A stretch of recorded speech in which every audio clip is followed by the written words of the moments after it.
Welcome to the Literacy and Numeracy Secretariat's January webcast entitled Kindergarten Matters, Building Blocks for Learning. Research indicates that the early years are critically important to ensuring that all students develop to their full potential throughout their school lives and beyond. This webcast will offer you a glimpse into effective kindergarten classrooms that are alive with engaging and authentic learning for all students.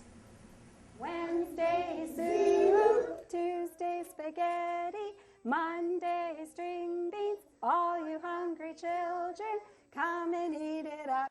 Welcome to our Literacy and Numeracy Secretariat webcast on kindergarten, entitled Kindergarten Matters, Building Blocks for Learning. My name is Sandy Giles, and I'm one of the Student Achievement Officers in the Literacy and Numeracy Secretariat. We are delighted that you have joined us today as we enter the magical world of kindergarten.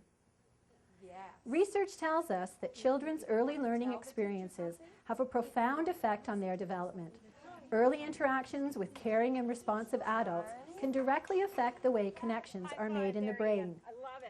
Early learning experiences are crucial to the future well-being of children and establish the foundation for the acquisition of knowledge and skills essential for later learning and behavior. To give each child the best start possible, kindergarten programs provide a variety of learning opportunities and experiences that are based on assessment information and the strengths, needs, and interests of the children.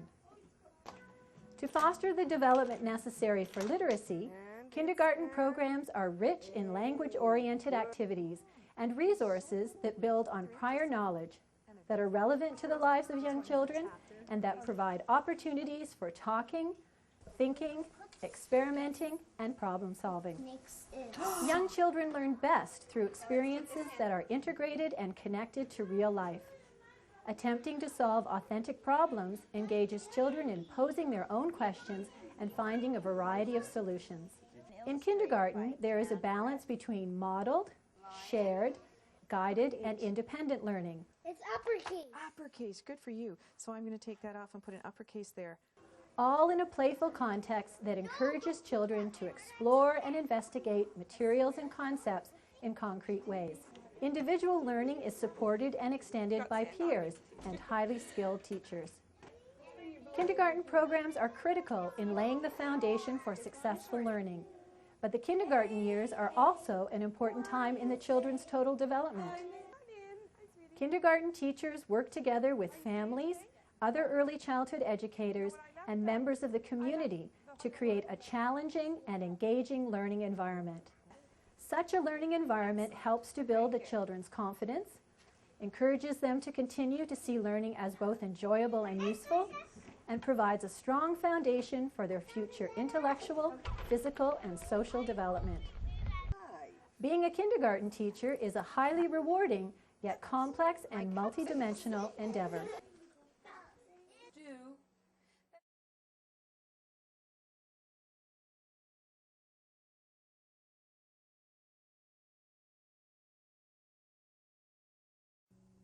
Hi, my name is Lynn Howarth, and I'm a kindergarten teacher. In fact, I've been a kindergarten teacher for 20 years, and I can't think of a better place I'd rather be. For me, it all begins in kindergarten. Children have their first chance to experience school and to know how it feels to be a reader, a writer, a mathematician, a scientist, and an artist, and a dreamer. I believe that children come to school with an enormous capacity to learn. Children develop their knowledge by building on their past experiences and the skills they've already acquired. They are eager and willing from the first minute they walk through the classroom door, and it's my job to capitalize on this enthusiasm. For this reason, my students come into the classroom and immediately choose activities with a problem-solving focus, from the selection of manipulatives at the Math Center. For the little ones, who find themselves with lots of energy at the start of the day, this time to explore, talk, and problem-solve with hands-on materials is simply invaluable. Later on, when I need them to focus on a more teacher-directed lesson, they are able to do so successfully. I know lots of other teachers who start their day with outdoor play for the very same reason. I find that children need extended blocks of time and large areas of space to really engage in meaningful learning. As teachers, we often interrupt the children's engagement to have them meet our demands to rotate to a new activity, to come to a group, or to finish something we want them to finish. It is no wonder that some children find it hard to settle down and become involved in extensive exploration. We interrupt them throughout the day. To encourage greater engagement and involvement in learning, I break my day into several large chunks. Teacher-directed modeling or mini lessons are kept to a maximum of 10 minutes at the start of the year. Over the course of the year, I extend it to 15, 20 minutes, which leaves plenty of time for independent work and individual or small group conferencing throughout the day. I find that young children need time to work with the same materials over and over again in order to really consolidate their new learning. While there are always new materials being added to the room, there are many old favorites to work with again and again. In an early years classroom, it is important for the environment to be structured so the students know intuitively what will happen at that space. I'm at the Creative Center and I want to show you a couple of little tricks that I use to help the children access the materials independently and utilize all of the equipment we have for them for creative development. What I've done is I put Velcro on the bottom of a tray and on a Lazy Susan so all the children can access all of the materials in the tray. I've also got the markers here for them to access independently, the glue sticks, scissors on a carousel, and all kinds of beautiful bits of glitter and buttons and shapes for them to get on their own and bring to the creative table in order to create independently and openly. There are lots of different ways to organize the daily schedule, but for me, the key is to keep the teacher-directed time short and snappy, whereas the small group and independent time is long and lingering. Sometimes I feel that I don't have as much control over the daily timetable. When I did have a whole snack time, I would sit with the students to model how to engage in a conversation, or I would sing or read and think aloud to show how I derive meaning from text. This story is called Smelly Socks by Robert Munsch. When Tina wanted new socks, her mom took her to the only store in town. Boy, this reminds me when I was at a cottage in the summertime and we were far, far away from anything. Some parts of the timetable, like the calendar, that can possibly have students sitting and listening for inappropriately long periods of time, can also be rethought. There is nothing wrong with routine, but in terms of the calendar, it is often just one child who is doing all of the learning. It is important to make the calendar quick and snappy, or to find other more engaging activities to reinforce the same skills. I like to have the students count while singing and moving. We also do lots of patterning with concrete materials. What we put in our classroom, how we organize it, how we introduce it, the time we give to it, the time we have conversations about it, gives subtle messages to children, families, and other staff about what we value and emphasize. When you take a look around my classroom, I hope you get a sense that I strongly believe in the potential of children of all ages to be independent and self-directed learners. This is a classroom of junior and senior kindergarten students who are taught how to make wise choices in order to manage their time and how to care for themselves and for their peers. I believe that students need practice in making decisions in order to develop the kind of independence that helps them to be successful learners for life. At my centers, you will notice that there is no indication of the number allowed. I do this because what I have found that if you limit the number, you set up a situation where the students spend the whole time policing, rather than deep, meaningful, playful learning. While I do not choose to use a planning board, I do spend a lot of time at the beginning of the year on the daily routines. My belief in developing independence is so firmly rooted in my practice that the organization of the entire classroom is based on this premise. I will not do for the students what they can do for themselves, including monitoring their behavior. See my What We Need to Do necklace.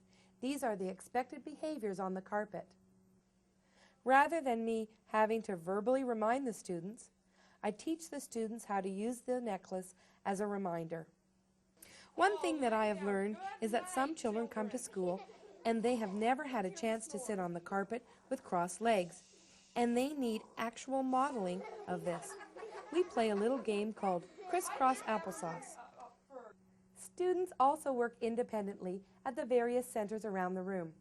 Let me show you how this language center works. I'm at the Language Center, where I have a variety of materials for children to take out and do playful learning with. They have a variety of materials in each of the buckets to encourage oral language, writing, and reading skills.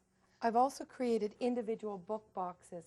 Every student in my class has their own book box with a do-a-tank with chants in it that we've learned throughout the year, small books that they've read at the Guided Reading Center, and alphabet letters with a variety of different games that we've done together in small group lessons. Let me show you Alicia's journal. Here in Alicia's journal, she's drawn a picture, she's printed her own story, and I've responded to her story as well. And then I gave Alicia some time, and she wrote an answer to my question. The criteria for the journal is taught at the beginning of the year. The children are asked to draw a picture using crayons. They're asked to print their story using pencils. They're asked to put up their hands so that I know that they're finished, and then they read their stories to me or a volunteer in the classroom. I've designed a board for the Writing Center made of plexiglass. In the plexiglass, I slip high-frequency words so that the children can access the words right at the journal center and write them on the spot. These are the children's journal cubbies. There's a letter in each section that corresponds to the first letter in each of the children's names. When I was thinking about setting up this center, these are some of the things that I was thinking about. What goals do I have for this center? As I watch them in their playful learning, I think about how I might extend it, what materials I can add, what kinds of questions do I need to ask them, either now or later when they've had a chance to explore the materials and come up with their own conclusions. More often than not, they surprise me. They do something totally different than I expected. How can I make learning open-ended so it allows for a range of possibilities? How am I supporting a range of stages of development in the materials and activities found at this center? How can I include materials that reflect the diversity of the classroom and the community? How can I include the students in the creation of the centers?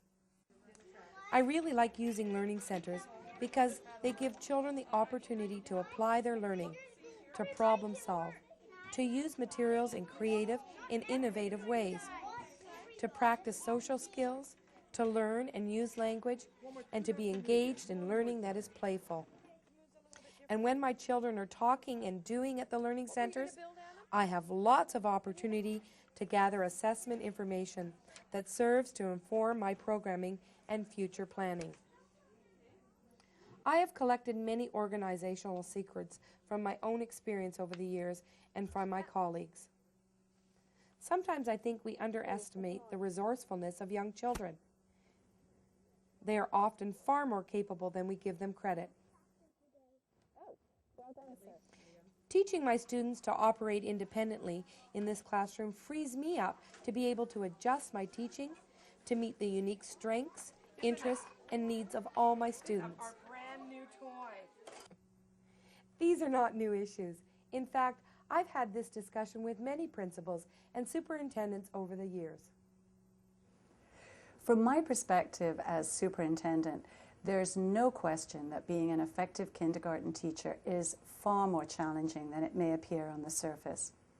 First, the teacher has to know what the goals are of their program.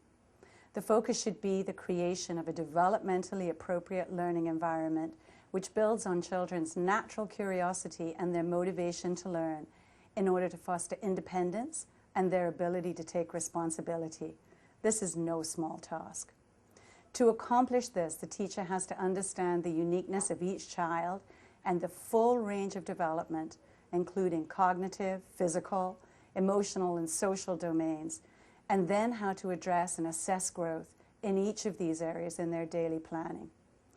He or she needs to establish structures which support learning and build community in the classroom through developing effective routines and instituting timetables which allow big blocks of time for exploration, research, and purposeful talk, and creating dynamic centers which are responsive to child development, student interests, as well as the learning goals of the program.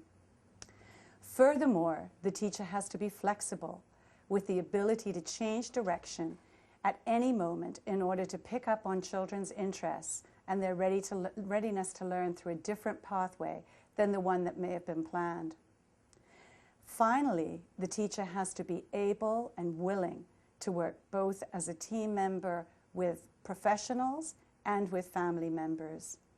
The professionals might include a team teaching partner, special needs assistant, early childhood educators, parenting workers, and public health. All share a part in supporting the learning of the same young child, and all can contribute to building a seamless day for children and their families to the greatest extent possible. Kindergarten is a time where parents are extremely interested and involved in their child's growth. So the teacher also needs to take the time to include and engage parents in their child's learning on an ongoing basis. As you can see, it's easy to forget how much work goes into planning a well-run program that successfully meets the needs of all. Successful programs require strong leadership. The principal is key in providing this leadership, both in and beyond the school.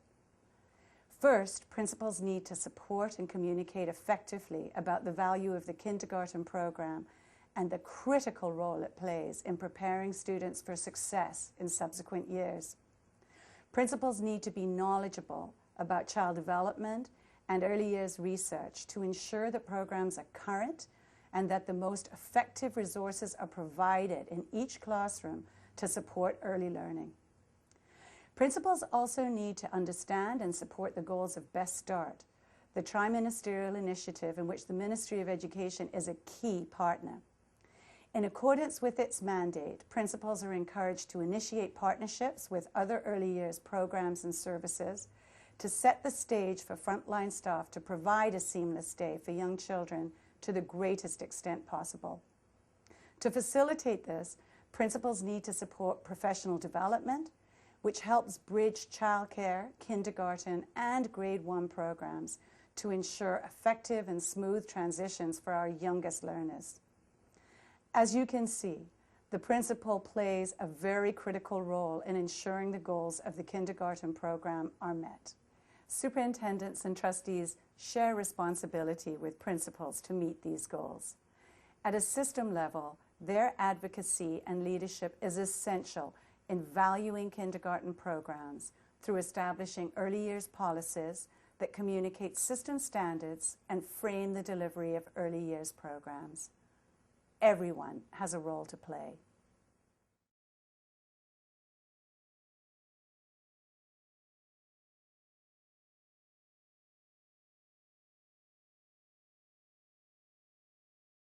One thing you notice right away about kindergarten students is their individuality. They develop knowledge and skills at varying rates and through various means. On an ongoing basis, I need to know what each of my students knows and can do, so that I consistently plan new learning that helps each of them to reach their full potential. In getting to know each student, I have to understand what new learning is within their reach when they are working on their own, and what new learning is just within their reach with some guidance on my part. This is known as Student Zone of Proximal Development. I've got one arm, you pull the other arm. In this JKSK class, I have a group of students who have a very wide range of skills and abilities and a wide range of out-of-school experiences. This means that my whole group teaching starts to change as I see children taking off in different directions. Some of my children still need time to experiment with oral language, through songs and rhymes, while some other children are able to take what they know about language and use this knowledge to communicate through independent writing. I'll be the first to admit that assessment is one of the biggest challenges for me as a kindergarten teacher. I want to be sure that I give my students every opportunity to demonstrate what they know and can do in the context of everyday classroom experiences. I want to be right there beside them, watching what they are doing, listening to what they are saying, and asking questions to probe their thinking even further. And of course, I have to be able to effectively record all of this information quickly and easily. This is truly the art of being a kindergarten teacher.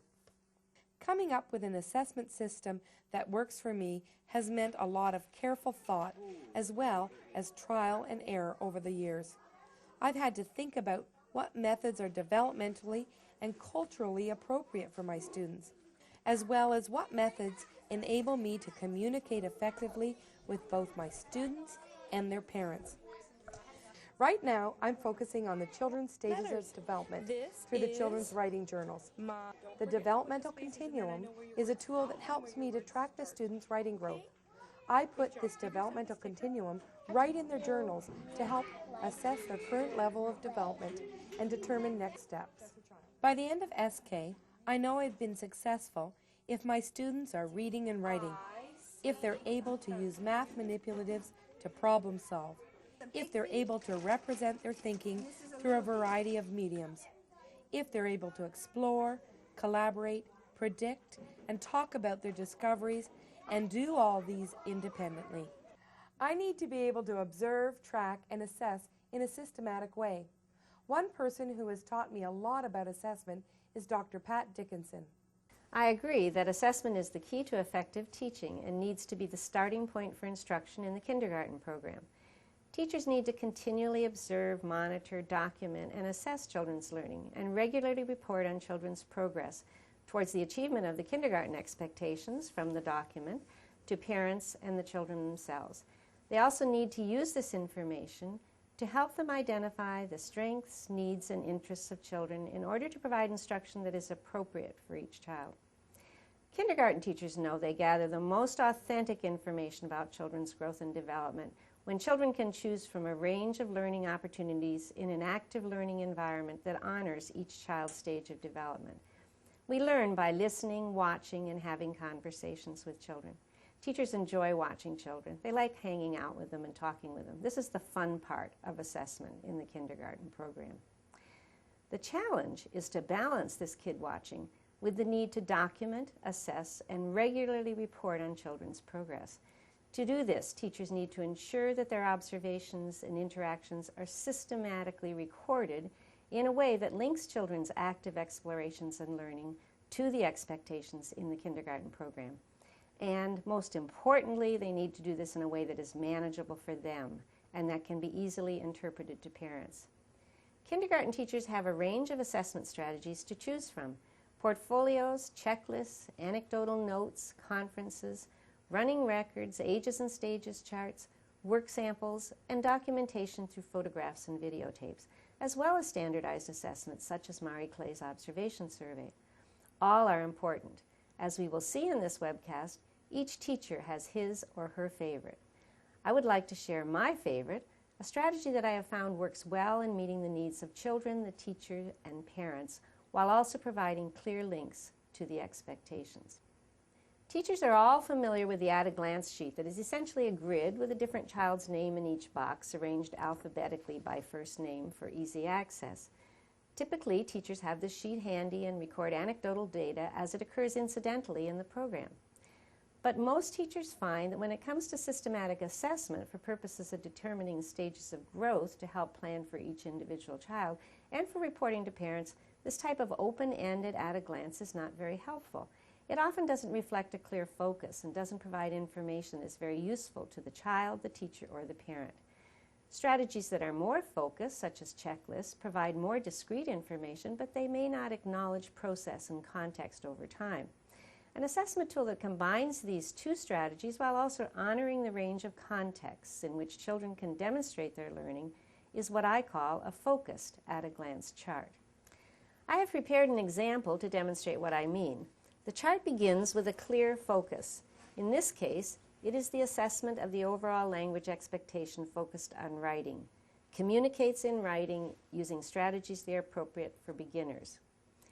This overall expectation is supported by look-fors based on the specific expectations that are recorded at the bottom of the sheet for easy reference.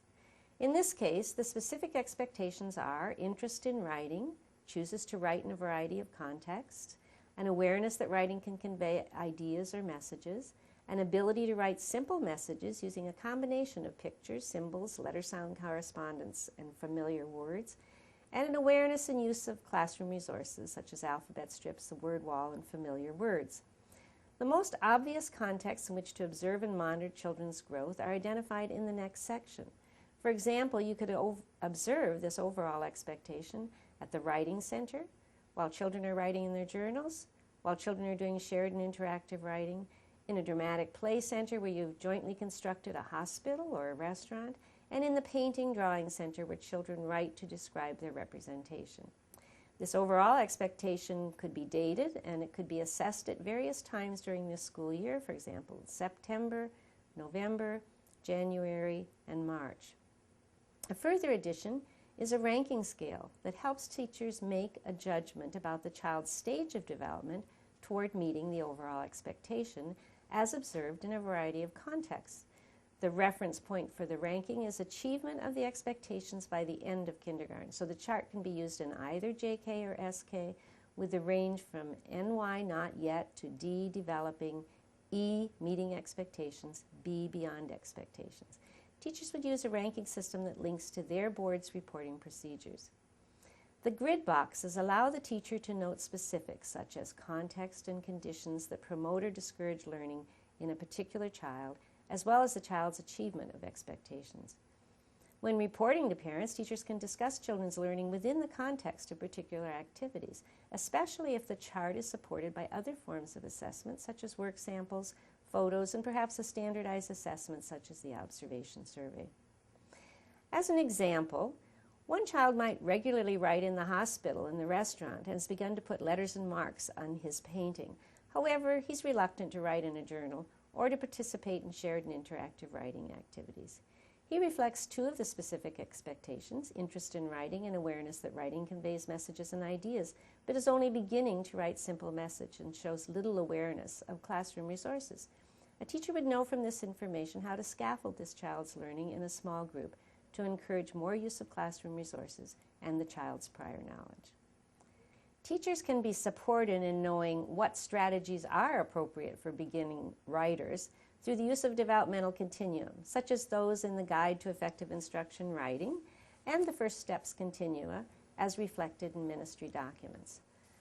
Focused at-a-glance sheets can be as simple as this or made more complex by adding an overall expectation from another area of learning. For example, development of fine motor control in a variety of contexts, representing health and physical education, or an ability to use problem-solving skills in a variety of social contexts from the personal social development area of learning. But the bottom line is that assessment is a highly individualized endeavor.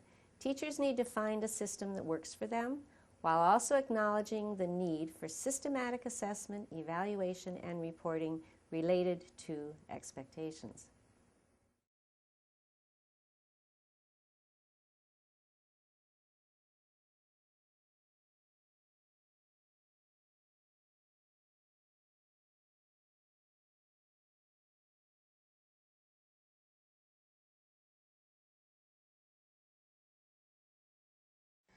Oral language is the basis for literacy, thinking, and socializing in any language.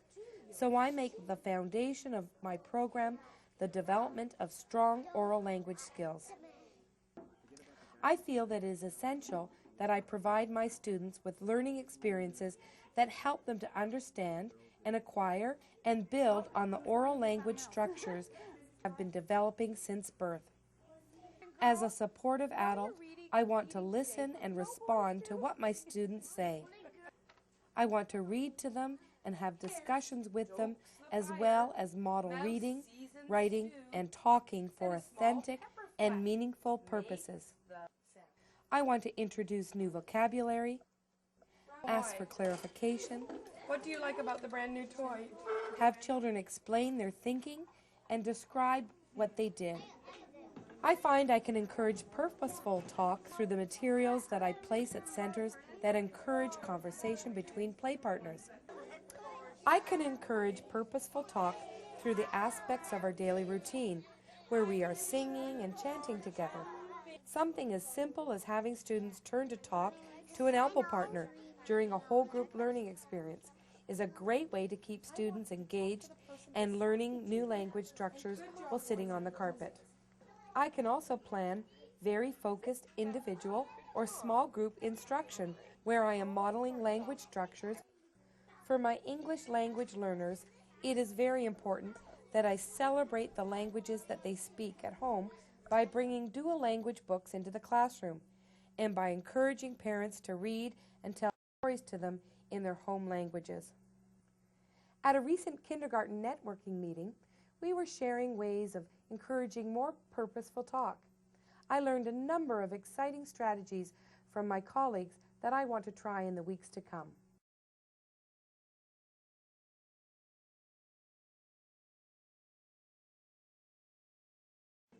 Many questions about the assessment of oral language skills still weigh on my mind, even though I've been teaching kindergarten for 20 years. I wonder about the skills and strategies that are essential for me to be observing. I wonder how I should even go about gathering samples of oral language. And I wonder what more I could be doing for those students who seem so reluctant to speak in any situation. These are important questions that I've been thinking about for a long time.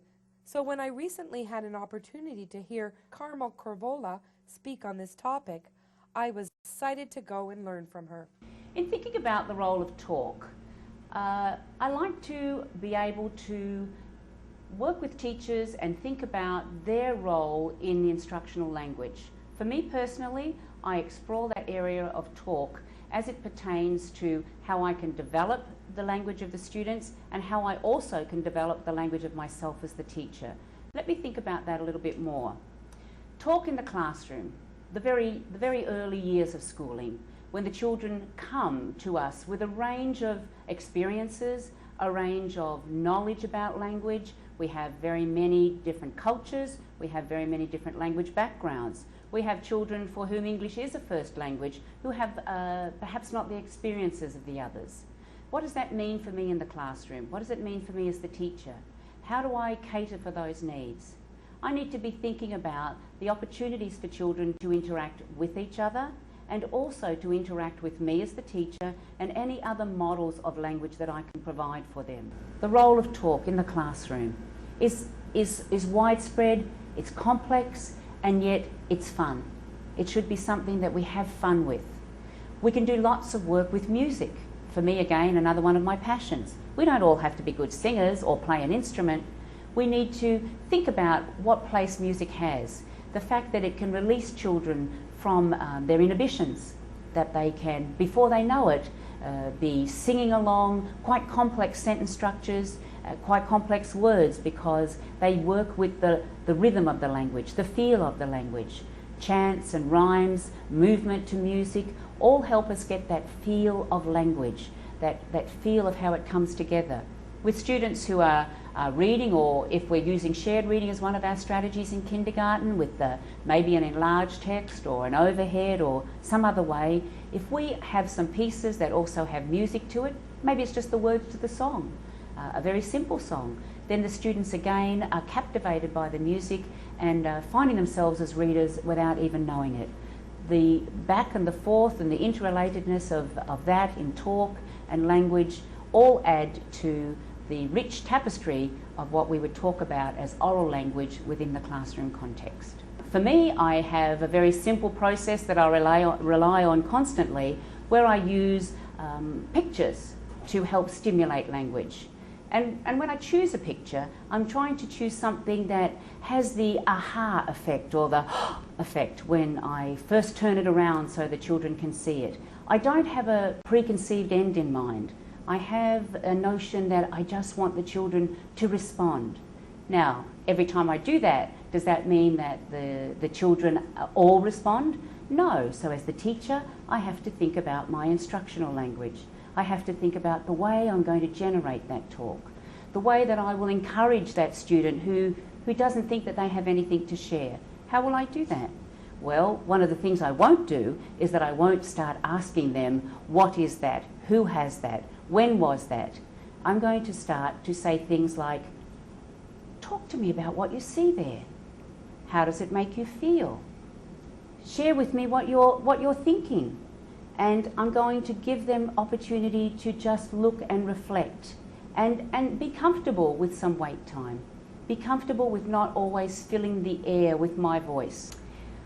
When I want to think about a way into language, for me, just as I would think about any other area of the curriculum, I need to have a starting point. Now, what does that look like? How do I find a starting point for language for children, and particularly young children? Well, I think there's a number of ways that we need to have, and a number of different processes and approaches to assessing language for students. And remember, I'm talking as a classroom teacher, I'm not talking as a clinician. I'm talking to you about the way in my room with my students I can assess their oral language. So there are many things that you're going to have in your toolkit already. You're going to have that ability to observe your students. Jette Goodman many years ago talked to us about kid watching. That's what we want to do. We want to watch our kids. We want to watch and we want to listen to our students. Listen to them. Now, I don't want to keep that all in my head, so I need to have some ways that I can record that. Perhaps you've developed your own assessment checklist. Or don't worry, if you haven't, then find one. There are some examples, good examples around in materials that you'll be able to access. But I think a checklist is good where you can look at some of the strategies and the skills that the children may already have in place, or at least will highlight what they do not have in place. Over the years, I've developed a real interest in the receptive language of students. I don't see myself as an expert in the productive language of students in terms of if they have a difficulty. That's where I want to refer to my colleagues, to my expert colleagues in the speech pathology area to come in and help and assist those students. But for me, I look at the receptive language. And I'm particularly interested in that, not as something that children pass or fail, but as something that informs my instructional language. Let me explain what I mean.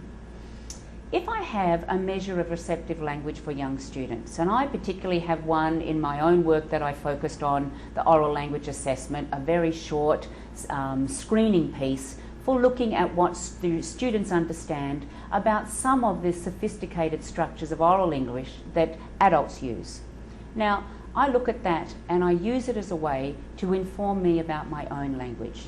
The students are giving me some indication of what they're hearing and understanding of the language that's being used for instruction within the classroom by the teacher.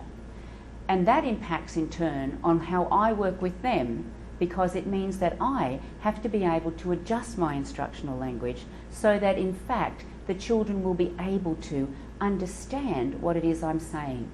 I know from the research and the evidence and tools that I've used over the years that there are large numbers of students who when they enter kindergarten, be it junior or senior or even grade 1 for students, and grade 2 or grade 3 for students for whom English is a second language, where they are not even able to understand the simplest instruction. If you stop and think about that, and think about what constitutes a simple instruction, you'll understand how impacting that is for many students throughout the day. And not only do they not understand the simplest instruction, but they have great difficulty in following a story read to them in class. What impact does that have on my instructional approach as I work with kindergarten and grade 1 students? Do I want to stop reading to them? No, but make sure I understand which students, who are the students in front of me that are not going to be able to follow that story. What will I need to do? I'll need to break from the whole class tradition and move to small group instruction. What do I want to do with those students? I want to read to them. But what will I read to them? I will need to read to them much simpler text, much shorter text. And I don't want to break the text up with lots of my teacher talk, because if I do that, then that's confusing for those students. The other students who have got the grasp of language, who are coming with more complex understandings, yes, they're going to want to have the read aloud, think aloud, interrupt, talk, reflect, think. But you see, it's varying strategies for where the children are at. I'm differentiating the instruction right at that earliest level as it pertains to language. I need to be able to differentiate my instruction for language just as I do in any other area.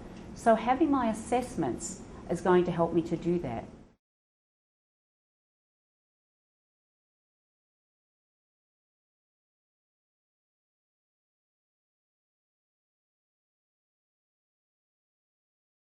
By now, you've had a chance to see my classroom and to meet my students. But if you're like me, you want to see what happens when the classroom comes alive. As part of my planning, I include whole class instruction, small group learning, independent learning, and activities at learning centers. I really try to balance the time spent on teacher-initiated and child-initiated activities so that my students get the time they need to develop a sense of independence and to go deeper into their learning. Some of my students benefit more from one type of teaching strategy than another. Some need lots of modeling and guided practice, while others are very independent and need me to nudge them to take their learning a little further. Today we're going to see the gradual release of responsibilities in action as I complete a read aloud as an introduction to some interactive writing. In my Think Aloud, I will be sharing my thinking as I'm making inferences about the text. That looks really tasty. I think I'd like a taste too. In our interactive writing today, I will be modeling how to write a list of things that make a really good party. I will write the first couple of words and then I will turn the pen over to the students. My questions and prompts will guide them to develop their understanding of what constitutes a word and how to represent in order the sounds they hear in each word. You might want to pay particular attention to how everyone is engaged in the process, not just the writer. What letter makes the k sound in cake? Yes, that's right. Here, we're going to use the green marker. Here we go. Right there. You do the first letter. The k. I like to engage my students in interactive writing as much as possible because I find that it is a wonderful way to help students to see the reading and writing processes in action. Good. All right. And the next sound, let's do it again. K, A, K. What sound do you hear, Joanna? A. All right, beside Rabbi is C. And A, right here where my finger is. In interactive writing, the students get a chance to practice phonemic awareness in an authentic context and to see that they have plenty of knowledge and skills to bring to their own independent writing. It's a K that makes the K. K, A, K. Beside Joanna's A.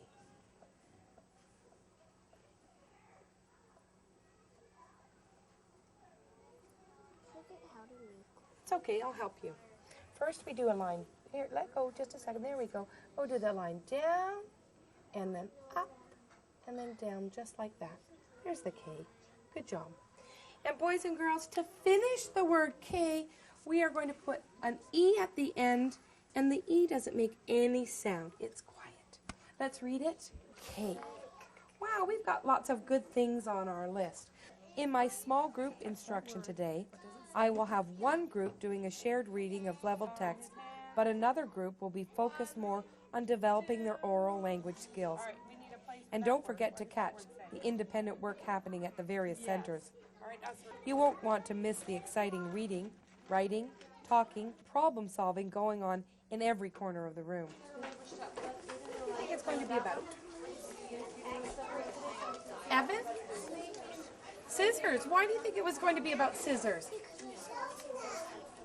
Great. Travis, what do you think it's going to be about? Crayons, okay. Well, you know what? While we're touching the words today, afterwards I have a special phone to hear some of the sounds that we make. So first we'll use our reading fingers and we'll touch the words, and then we're going to use the phones and we're going to listen to us ourselves making the sounds, all right? So everybody's going to have a special phone, and I'll ask you to pick up the phone, and we're going to look at special words in our story. Take your finger, and let's read the title. I see crayons. Before you turn the page, let's look at this. How many words are on this page? I like the way that Travis was counting them. Travis, how many? 3. Touch the biggest word. I See books. pick up your phone. Touch the word that starts with a B. Let's find out what sound B makes in this word. Right? Let's say the word. Books. What sound did you hear? What sound did you hear at the beginning? Travis? Great. All right, turn the paper. And let's get our reading fingers ready and let's read. I see pencils. Before we turn the page, boys and girls, where would we see pencils? If you were at the creative table, what would you do with pencils? Yes. I really like the way you did reading today. Now it's time to read your book to a friend. When you're done reading it to a friend, where do we put our book? Evan? Right in your reading box so you can read it another time. As part of my own professional learning in the area of mathematics, I've experimented with math journals and math boards. Jake, we're going to count the Things. the different things. What different? You count the trees and put the number right beside it. Count the... Alexis? Count the... What's this picture? You know what that is? Yes. And count the... Aiden? Cars. Right. Good job. When you're done, put your name on it, show it to one of the teachers or the adults in the room, and then get it ready for somebody else to use. Easy job. I've also had a chance to visit a number of different classrooms to see how other teachers integrate mathematics instruction into their day. I'm also learning to use technology to enhance my professional learning. Let me share a part of a webcast featuring Miriam Traherne. What do we know about play and literacy learning in kindergarten? Well, we do know that play supports literacy learning. I love to quote Judah Schickedance, the head of early childhood programs at Boston University. She says, "We will not have done our best for young children if we deny them the path to learning they seek through play, because young children are made to play. But we also will not have done our best if we fail to provide instruction." As much as it is true that young children play and discover many things on their own, it's also true that children need adult assistance or guidance. Research on early learning and development shows that when children are properly supported or scaffolded in their play, the play does not take away from the learning, but it contributes to it. This scaffolding or support is so important. In the book, The Handbook of Early Literacy Research, edited by David Dickinson and Susan Newman, Bedrova and Leong have a wonderful article, and they talk about the fact that play and literacy learning are mutually inclusive, not exclusive. Young children, in fact, humans in general, learn most effectively through active engagement in integrated learning experiences. In other words, we learn best through active involvement, and when we're able to make connections, and when the learning is not presented in a fragmented manner. Kindergarten teachers know well how important time is. They're limited in their time, and every minute has to count. What we do know is that the most effective centers involve integration. That means integration of print awareness, including alphabet knowledge, phonological awareness, oral language, and writing. We also integrate across curricular areas, math, science, and social studies. It's really important that we integrate because we can't fit it all in if we don't, and the students are able then to make the connections from one area to another. We also know that it's important that we differentiate our instruction and that we provide opportunities for kids to be successful, all kids at all different levels. There is a huge variance in children's development by the time they arrive in kindergarten. For example, research indicates that some students begin kindergarten knowing 6,000 fewer words than their peers. That's the work of Hart and Risley. And what might be shocking to kindergarten teachers as well is that the vocabulary level of your typical kindergarten child predicts their reading comprehension level up to 7th grade. So it is extremely important that we differentiate our instruction, and differentiation can be challenging with large classes, with the great diversity that we have. Kindergarten programs in Ontario have clear expectations involving the student reading, patterned and simple texts, and retelling stories. So how do you differentiate to allow the kids to be able to reach these levels by the end of kindergarten? Well, let's talk first of all about an alphabet or a word work center. You may have children who are still learning their letters of the alphabet, and they need to be involved in activities at that level. You also might be having students who actually know all their letters and even some high-frequency words. So they can be making words at that center, or they can be creating sentences. Again, it's differentiation based on where the kids are at. The children who are just learning the alphabet may be just building their names, and their names are important to them in kindergarten. Students also should be learning how to tell stories and to retell. And if you had a retelling center in kindergarten, you could have kids at different levels there. One child would simply act out the story or act out the retelling.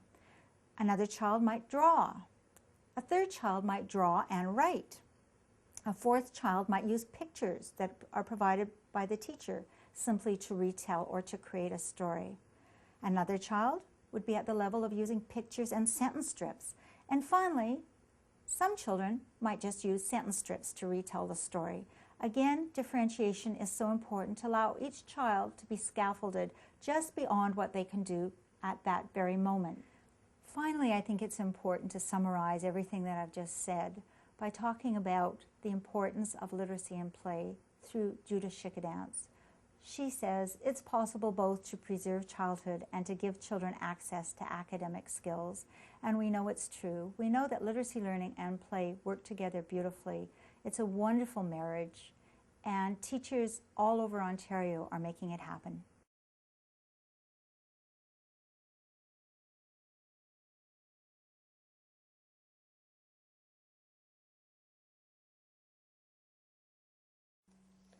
Being a kindergarten teacher is no easy feat. We are responsible for implementing a program that is thoughtfully planned, challenging, engaging, integrated, developmentally appropriate, culturally and linguistically responsive, and that promotes positive outcomes for all children. Whew, I'm exhausted just thinking about it. But this is really the magic of kindergarten. The integrated learning that occurs throughout the day and throughout the various learning centers in the room. I find that most children are naturally curious about their surroundings. They are keenly interested in using all of their senses to explore and investigate how things work and why things happen in the world around them. They learn best through activities that are relevant to their lives and varied enough to be challenging and engaging. They need to handle, explore, and experiment with a variety of materials like sand, water, blocks, Play-Doh, and paint that are familiar to them and can be connected to their everyday lives. I don't teach inquiry skills in isolation, but rather integrate them into interesting topics that link to the literature we are reading. There's no separation between play and work in my classroom. We are playfully learning when we are describing materials, posing and answering questions, making predictions, drawing conclusions, and solving problems across the curriculum. I have a very important role to play in guiding my students to become more focused and systematic in their learning. I need to model the inquiry process and pose questions that support and extend the children's learning. By integrating the arts into activities throughout the day, I am supporting the various learning styles, interests, and strengths of my students. Children can gain an appreciation of the rhythm and flow of language through song. Drama offers children a variety of opportunities to retell stories using props, puppets, masks, and costumes, and to take on roles where they can express different points of view that help to develop their sense of empathy. The kindergarten learning environment is not restricted to the four walls of our classroom. We go outside as often as possible to explore the world around us and to develop the habits of healthy living. It is important that I provide my students with opportunities to use both large and small muscles in a variety of contexts that promote the use of cooperation and perseverance. The developmental appropriateness of these activities, as well as safety concerns, are always on my mind. We've had an exciting day, but our time together is quickly coming to an end. We must soon tidy up and head for home. You've had a chance to hear about kindergarten from my perspective, but the real experts are the children. Let's save the last words for them. What do you like best about kindergarten? Learning, teaching, reading, my teacher, playing math games. Kindergarten is a magical place where children and adults grow and learn together. In this webcast, you have stepped inside a number of kindergarten classrooms that are alive with authentic learning experiences that engage young children in thinking, reading, writing, speaking, listening, creating, representing, and problem-solving in an integrated fashion. We have also spotlighted the essential role that kindergarten teachers play in creating an organized environment that encourages independence, fosters oral language development, and stimulates maximum growth for all children. By carefully observing and documenting children's strengths and areas for future learning in terms of the whole child, kindergarten teachers can plan purposeful and playful learning experiences that enrich each child socially, emotionally, and intellectually. These are truly the building blocks of learning. Thank you for joining us for Kindergarten Matters, Building Blocks for Learning. As you watched this webcast, you experienced kindergarten as a wonderful place where children and adults grow and learn together. We encourage you to select one aspect of this webcast that particularly resonates with you to try and apply to your own classroom situation. Then find a colleague with whom to continue the dialogue. We congratulate you on your professionalism and desire to continue learning, and we invite you to participate in our next webcast, January 31st, 2007, entitled Making Sense of Reading Instruction, Grades 4 to 6. Remember to visit www.curriculum.org for a complete listing of archived and upcoming webcasts, as well as the upcoming web conferences.